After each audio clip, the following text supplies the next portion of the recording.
Hello everybody, this is Jacob Lawler and welcome back to our video series, How to Write an Offer, Step 2, Paragraph 14, or I like to think of it as the most important paragraph in the entirety of the residential purchase agreement. And I actually think that this is probably the most important video in the 5-part video series that we're doing here. Because again, this is part 2 of a 5-part series. Part 1 was how to write a strong offer. Part 2, which is this video here, paragraph 14, the most important paragraph.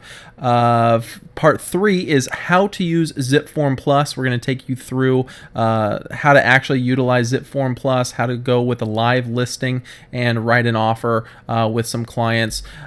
Part 4 is how to integrate and utilize DocuSign, the electronic signature program that many agents subscribe to, and I am a firm believer in, as well as number 5 is handling counter offers and finalization of the offer. As a quick recap, we talked about how writing an offer can be overwhelming. There's so many steps, there's so many people to talk to.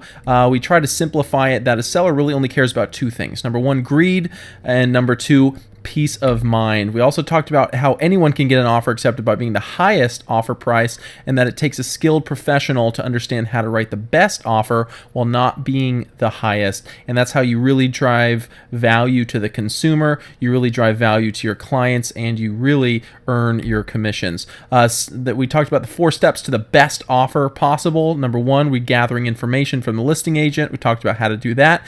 Step 2, having a qualified buyer and the different types of qualifications. 3, knowing the secrets of the RPA, and 4, properly presenting the offer. The info that we wanted from the listing agent, the activity and the number of offers they've already received, the current offer prices and ranges, how they plan on responding to offers, what is important to the seller, items they are planning on taking with them or leaving with the property, openness to presenting an offer in person, and is the seller comfortable with specific types of financing if that is so implied. Also, we talked about the 3 types of loan approvals, and I like to call it the 3 V's. Number 1, the pre-qual or the pre-qualification, which is more verbal. Number 2, pre-approval, which is visual. And 3, the commitment to loan, a DU or LP, which is verified. The secrets of the RPA, to make a clean offer, make it easy on the listing agent, don't make sure that they don't have to correct mistakes. Escrow timeframes, we can get that from the lender and the seller. Initial deposits, contingencies, paragraph 14, which is what we're spending our time on today.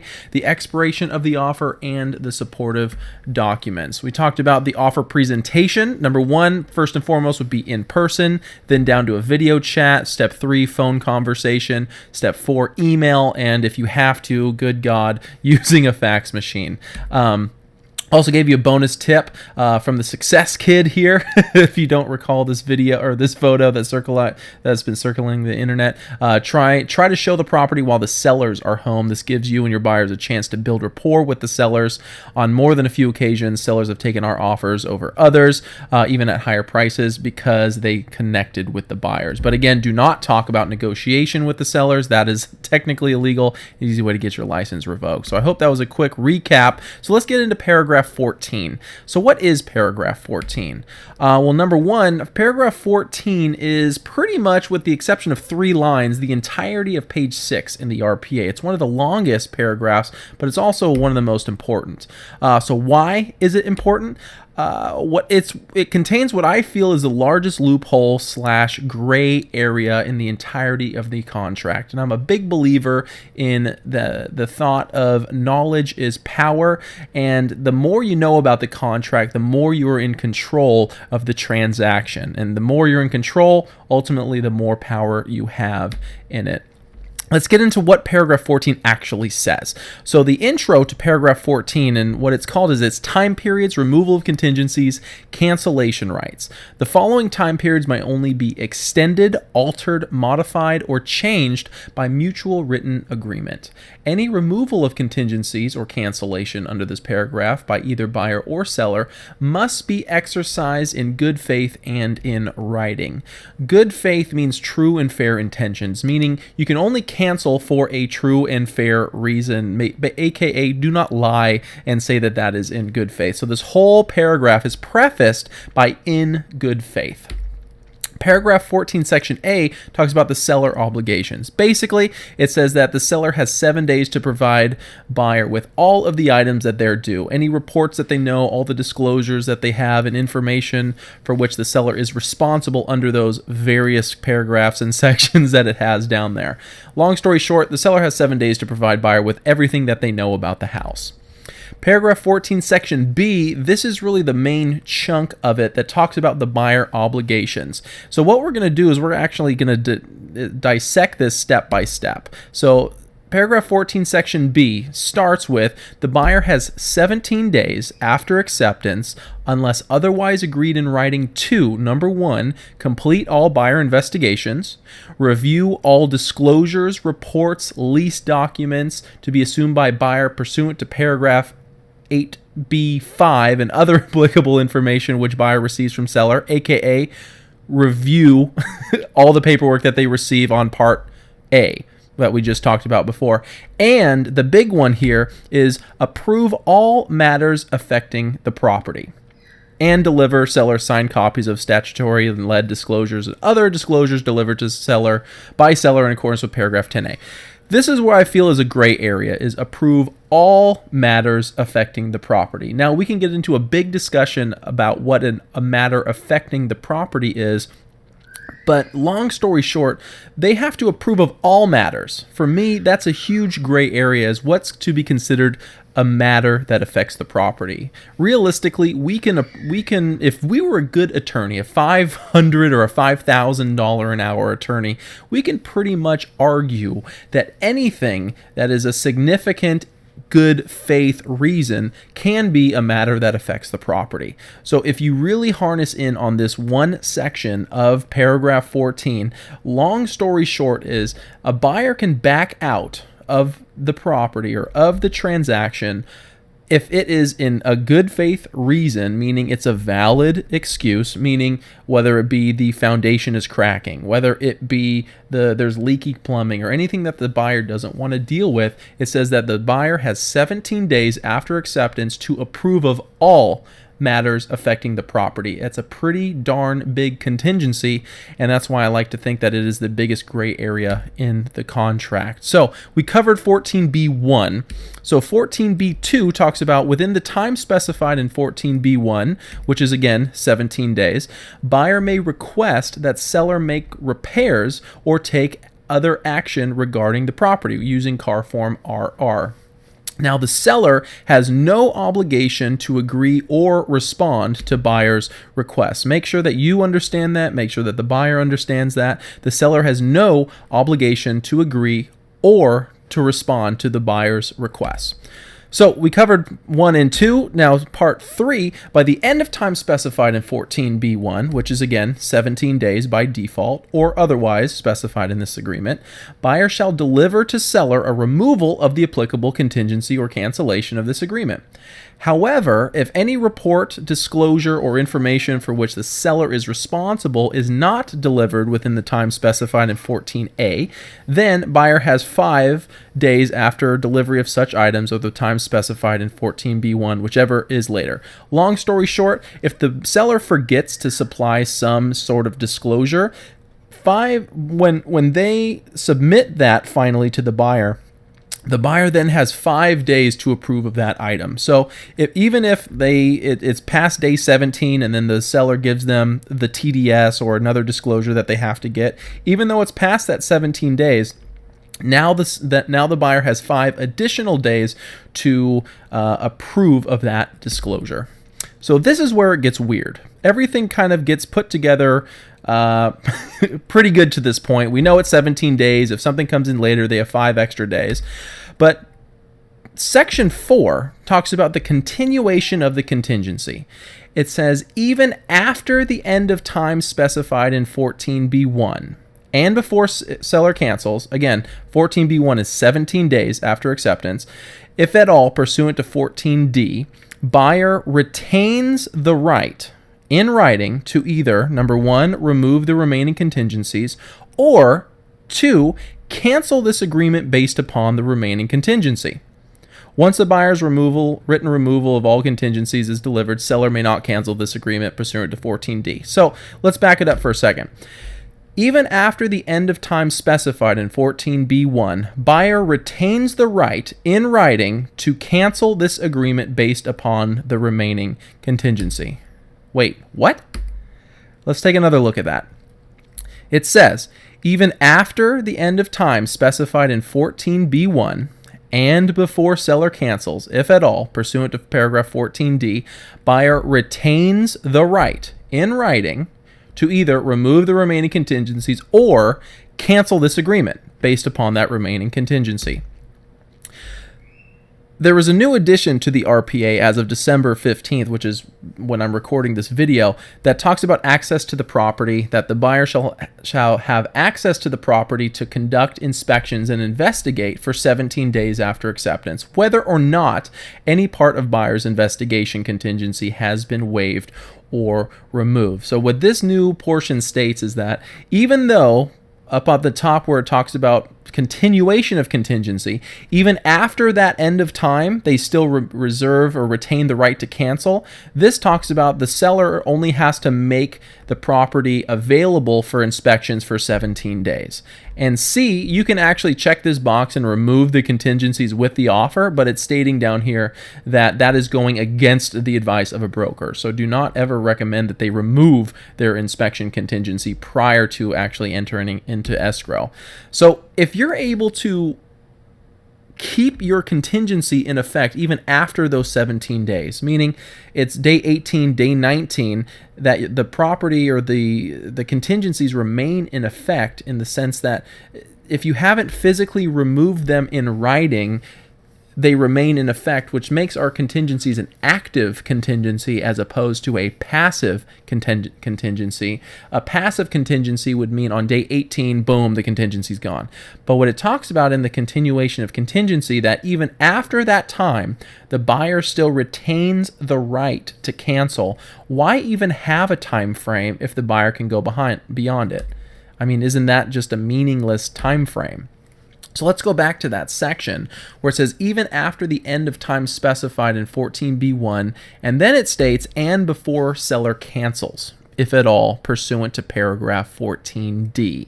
So that assumes that the seller has a right to cancel. So luckily the creators and the authors of the RPA have this section right below it where it talks about the seller's right to cancel. And there's actually two right to cancels. Number one, buyer contingencies, and number two, buyer contract obligations. So the first one says, if by the time specified in this agreement, buyer does not deliver to seller a removal of the applicable contingency or cancellation of this agreement, then seller, after first delivering to buyer a notice to buyer to perform, may cancel this agreement. In such an event, seller shall authorize the return of buyer's deposit except for fees incurred by buyers. Now the second one says buyer contract obligations. Again, seller, after first delivering to buyer an NBP or a notice to buyer to perform, may cancel this agreement if by the time specified buyer does not take the following actions. Then it lists a whole slew of buyer obligations. But both of them say after first delivering to notice to buyer to perform. Then they also state that they may cancel. Doesn't mean that they automatically cancel, it's just that they may cancel. And it even, after that, it even states that in such an event, seller shall authorize the return of buyer's deposit. So what this is stating is that the sellers only have two ways that they can actually cancel this agreement. Number one, the buyer didn't remove the contingencies by the time they said they did. And in order to force them to, they have to deliver to buyer a notice to buyer to perform. So it's kind of important to know what the heck is an NBP, or a notice to buyer to perform. So a notice to buyer to perform is the very next section of the contract, and it says the NBP or NSP shall, number one, be in writing. Number two, be signed by the applicable buyer or seller. Number three, give the party at least 2 days after delivery or until the time specified in the applicable paragraph, whichever occurs last, to take the applicable action. An NBP or NSP may not be delivered any earlier than 2 days prior to the expiration of the applicable time for the party to remove a contingency or cancel this agreement to meet an obligation specified in paragraph 14. So let's read through all that lawyer jargon and shorten it to the NBP shall be in writing. So it's actually a formalized form, which we have down here below. Number 2, be signed by the seller. And number 3, give the buyer at least 2 days after the delivery to take the applicable action. So again, going back to the portion of the contract where it says that the buyer retains the right to cancel until the seller submits a notice to buyer to perform. The notice to buyer to perform gives the client 2 days after delivery to complete the applicable action. So the time doesn't really start ticking until the seller sends an NBP. Isn't that crazy? So basically it could be day 17, it could be day 18, it could be day 19, it could be day 29, and the seller or the buyer's contingencies remain in effect until they formally remove them in writing. So if you don't ever remove the contingency in writing, the contingency remains in effect. And remember, the contingency states that the buyer, more or less, can back out for any reason so long as it can be deemed valid, which, if you're a good attorney, you can argue that any reason is a valid reason. So not only that, but even if the buyer doesn't remove their contingencies after removing the NBP, they are still entitled to get their deposit back. It says right here in the contract, in such an event, seller shall authorize the return of buyer's deposit. Down below, in such an event, seller shall authorize the return of buyer's deposit. So let's say it's day 17. You don't remove your contingency. You get a phone call from the listing agent saying, hey, it's day 17.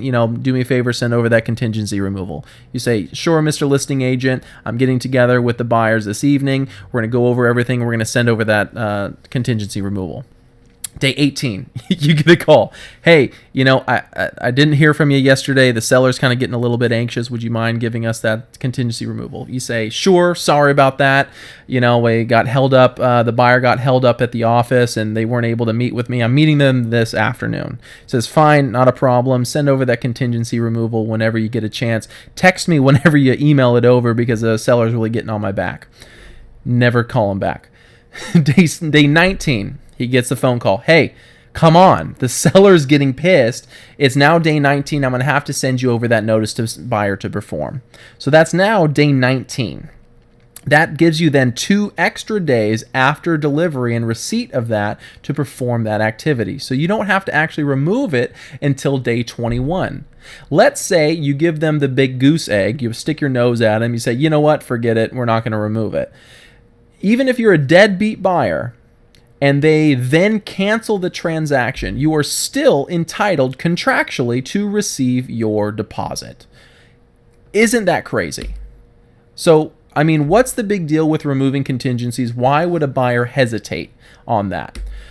Right below it, it talks about the effective buyer's removal of contingencies, and it says, if the buyer removes in writing any contingency or cancellation right, unless otherwise specified in writing, the buyer shall conclusively be deemed to, 1, completed all buyer investigations and review of reports and other applicable information and disclosures pertaining to that contingency or cancellation right, and 2, elected to proceed with the transaction, and the big one, number 3, assumed all liability, responsibility, and expense for repairs or corrections pertaining to that contingency or cancellation rights, or the inability to obtain financing.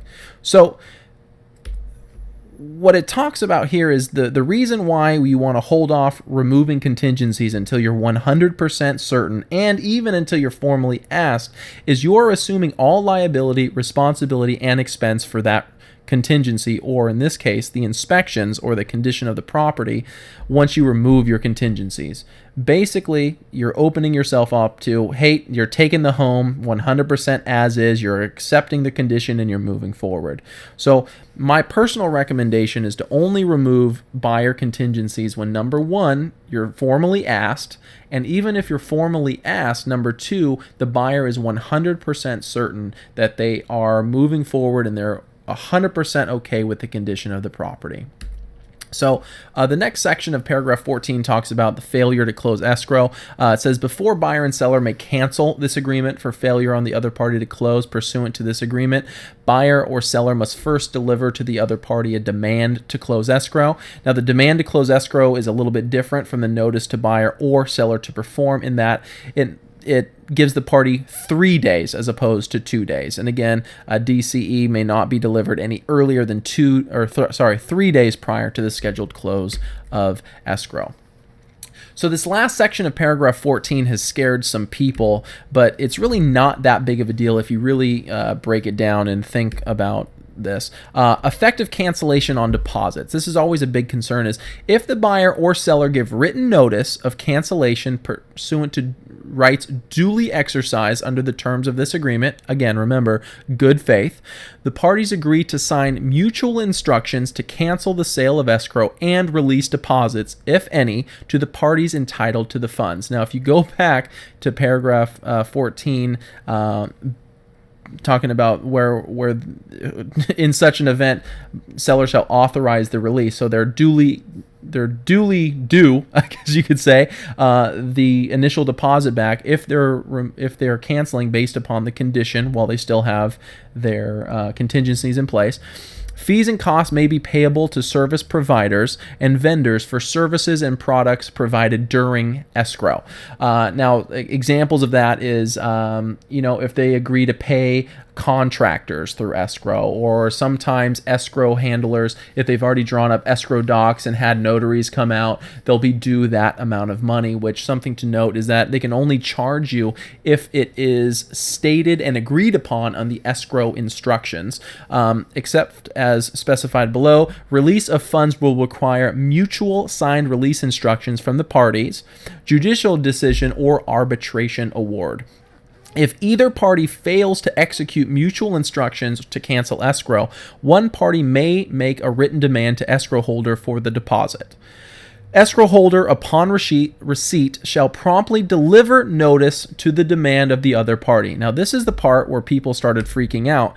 If within 10 days after escrow holder's notice, the other party does not object to the demand, escrow holder shall disperse the deposit to the party making the demand. So what this does not say is that within 10 days after escrow holder's notice, the other party automatically gets the money. This says if within 10 days after escrow holder's notice, the other party does not object to the demand, escrow holder shall disperse the deposit to the party making the demand. This is why it's been commonly referred to as the deadbeat buyer or seller clause, because it's basically if the seller or the buyer just stops communication. It says if they do not object. Now, if the party objects, then that's a different story. But if within 10 days after escrow holder's notice, the other party does not object, then escrow holder shall disperse the deposit to the party making the demand. However, right after that, it says, if the escrow holder complies with the preceding process, each party shall be deemed to have released escrow holder from any and all claims or liability related to the dispersal of the deposit. Now, this is something to keep in mind. This next sentence is very important. It says, escrow holder at its discretion may nonetheless require mutual cancellation instruction. So even though it's giving them authorization to release 10 days after escrow holder's notice, it says that escrow holder may nonetheless, at its discretion, require mutual cancellation instructions. Now, the majority of escrow holders that are reputable escrow companies are overseen by the Department of Business Oversight. Now, the Department of Business Oversight does not allow the escrow holder to release the funds without mutual agreement. So if you are using a large company that is overseen by the DBO or Department of Business Oversight, you are in the clear with that. Some broker-owned or some BRE or DRE escrow companies, they are not part of the Department of Business Oversight, so you may run into this with those. But again, this is only about a lack of response or objection to the demand. So as long as the party objects, then you're in the clear, or else the funds may or may not be released. Then it says a party may be subject to a civil penalty up to $1,000 for refusal to sign cancellation instructions if no good faith dispute exists as to who is entitled to the deposited funds. So again, you can use that with buyers, helping ease their concerns that, number one, your contingency remains in effect until you remove it. Even if they send over the notice of buyer to perform, which gives you an additional 2 days, you do not remove it. You still are due all of your money. Their concern at that point is, well, what if the seller doesn't agree? Then number one, you can throw it out that they are subject to a civil penalty up to $1,000, but also later on in the contract, it talks about attorney's fees that also the buyer would be due reasonable attorney's fees, and they can use that as leverage. And we've used that on a number of occasions to get let's just say less than fun sellers or buyers to sign the mutual release by saying, hey, because usually they'll say $1,000, forget that, sue me. But if you also throw on there, hey, you'll also be due attorney's fees to our party, and attorney's fees, you sneeze to an attorney and that's 15 grand. So you can use that as leverage to get that. But it really shows that the buyer has all the power in this transaction once they get into it, because if you think about it, they can back out for any reason, any time in the contract until they remove their contingencies. So if you protect your client by keeping your contingencies until, number one, you're formally asked with a notice to buyer to perform, but also number two, you don't remove it unless your client is 100% certain, then your client will feel empowered, your client will feel in control, and that's how you want a client to be. Because how do you think a client, or how do you feel now that you know this? I mean, do you feel more knowledgeable? I mean, do you feel more confident as an agent that you can provide value and comfort to a client and empower them to write a good offer? And how do you think a buyer would feel knowing this, that their deposit is safe until they remove that in writing, and that contingency remains in effect for the entirety of the contract until they formally remove it in writing? And if they feel more confident, do you feel that they might feel confident writing an offer? Not just about the contract, but in actually submitting an offer, because a big concern with clients is they are worried about losing their initial deposit. So if they knew this, do you feel that they would feel more confident writing an offer? And if they feel more confident, do you think that they would feel more comfortable putting in a larger initial deposit on the line for their offer, knowing that it's protected? I mean, wouldn't that give them a better shot at getting their offer accepted if they put a higher initial deposit, showing that it's a stronger offer, that they're more sincere in this, and they have more skin in the game than anybody else? And do you feel that this video gave you a better shot at getting more offers accepted? AKA, do you feel that this video can help you make more money? Because at the bottom line, that's what these videos are about, helping you get a better shot at making more money and having to do less work, because the less offers you have to write, the less houses you have to show. And we all know that the big problem with working with buyers is you got to show them a ton of houses until you get them into escrow. So whenever we have that shot and getting an offer, let's have the highest probability of success. So I hope this video really gave you some value. And if you're ready for part 3, click the next video by clicking below, and that's how to actually write an offer using Zip Form Plus. So take a few moments and make sure that you take some good notes on this video, rewind it, watch it a couple times if you need to. If you have questions, feel free to write them in the comments down below. I'd love to hear your questions and love to help clarify anything, or if I didn't cover anything or you need more clarification, I'm here. I want to help answer questions. If you have any questions, I'm here. If not, I'll see you at the next video.